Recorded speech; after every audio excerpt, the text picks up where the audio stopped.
Only please don't go. Hey, this old girl's as sure-footed as a mountain goat.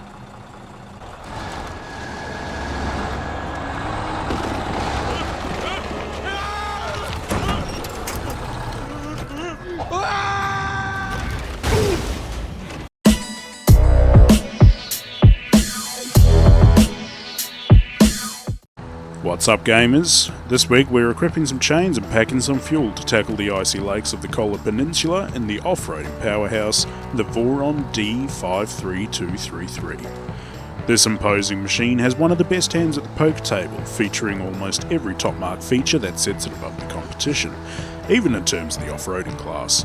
But can a machine packed to the rafters with features also pull out the stops in endurance and utility?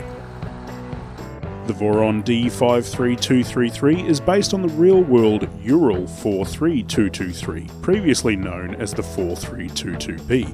God, that is a lot of 2s and 3s. This 9-ton 6x6 truck was designed in 1977 and remained in production until 1993 as part of a range of air-transportable transport and logistics vehicles for the USSR and later the Russian Army. The original 4322 that this and other models were derived from were created to replace the aging Ural 4320, which also makes an appearance in SnowRunner, but I'll be covering that one in another episode. Several changes set this model apart from the rest, namely its 6.5 ton towing capacity and fitment of an all-metal cargo platform with collapsible canopy, allowing this machine to haul up to 33 troops to any destination. During the course of its production, the 43223 went through several engine refits, each time increasing in power. Its last change came in 1985 with its 210 horsepower Kamaz engine being replaced by an in-house 11-litre V8 Ural 744. This change in power plant upped this machine's output to 234 horsepower and 695 Nm of torque. But it didn't stop there. Outside of military service, these machines' impressive 85 km/h top speed and reliability saw it being used for the 1994 Overland Challenge, where it attained further notoriety with its impressive performance. The mechanical features and upgrades for the Voron are impressive, with it featuring serviceable upgrades in nearly every category, with minimal conflicts. Most of the common pieces like snorkels and winches remain the same across all larger rigs, but it does join the short list of trucks that allow a spear wheel without conflicting with nearly every other tray attachment. Moving over to the power department, its already impressive A-grade stock performance can be increased to an S-grade with its best engine. Not only does this outfit the truck to haul larger loads, but it can also do so at amazing speed and through almost any kind of terrain. This performance is further enhanced with its impressive stock fittings, being the special off-road gearbox, permanent all-wheel drive and differential locking, all three aiding in making this impressive machine just that much better. That's pretty good. The tyre selection and suspension also help it to shine, with the latter giving a decent 6-inch rise in ground clearance and the former increasing its stock tyre set from 44 inches to 50 inches, again giving it even more ground clearance for wading through icy lakes and muddy bogs.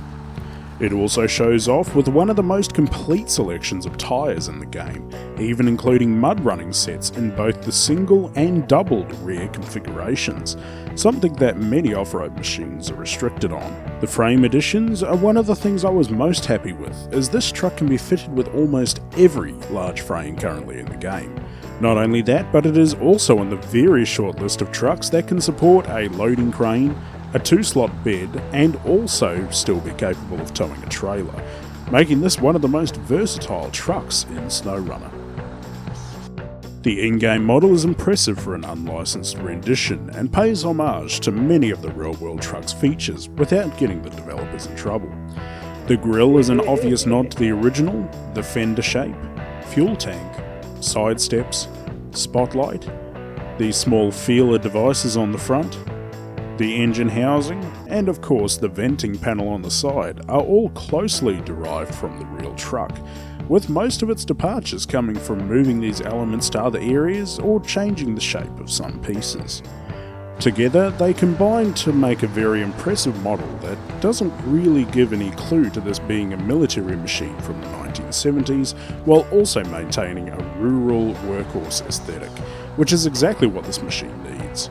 The cosmetic selection, unlike its mechanical side, is very limited, having roughly 3 to 4 options per slot and only 3 slots being able to be customised outside of the 2 options for the rims. Having said this, what is available all suits the look and function of the machine. None of these components are unique to this truck, but it's all fairly functional, with components like the engine plates and bull bars being present across all of them, and to be expected of a heavy workhorse. The colour options are also fairly muted, with it lacking any kinds of options to make it really stand out from the crowd, which is a little bit disappointing for a truck that performs so well.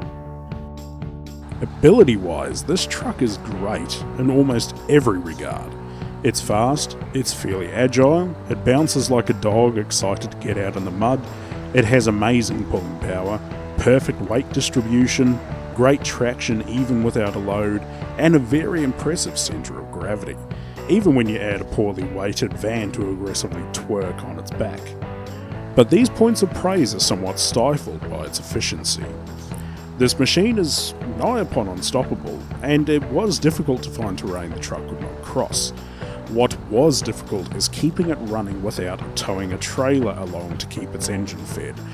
When this beast is consistently tackling muddy trails, rocky uphill tracks, deep snow drifts and bogs, it gets thirsty, to the tune of 17 to 20 plus litres per minute, with its best engine upgrade of course. And that 270 litre fuel tank doesn't last too long with that roaring V8 sucking it dry. I must give some due praise to Sabre Interactive though for including the same size fuel tank as the real world machine, if only they'd also included its 800km range. Its turn-in circle is also another small point that dragged down its mobility somewhat, with this truck really struggling at navigating through sparse forests and tending to have to take its own path when going along tight and winding tracks in Kola Peninsula. Overall, the Voron D-53233 is simply an awesome truck, and one of the most fun ones I've used in quite some time. It's actually partially to blame for me getting this out later than usual, as I was hooked on using the thing in Kola Peninsula. It marries some of the best stock options for an off-roader with an array of amplifying mechanical upgrades that turn this good machine at stock into a crazy mud-eating rig at higher levels.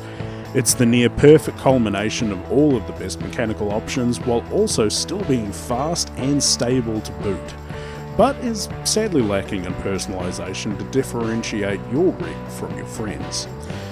Even without that personal touch, I highly recommend this truck to anyone who's yet to give it a go. You'll be much better for it.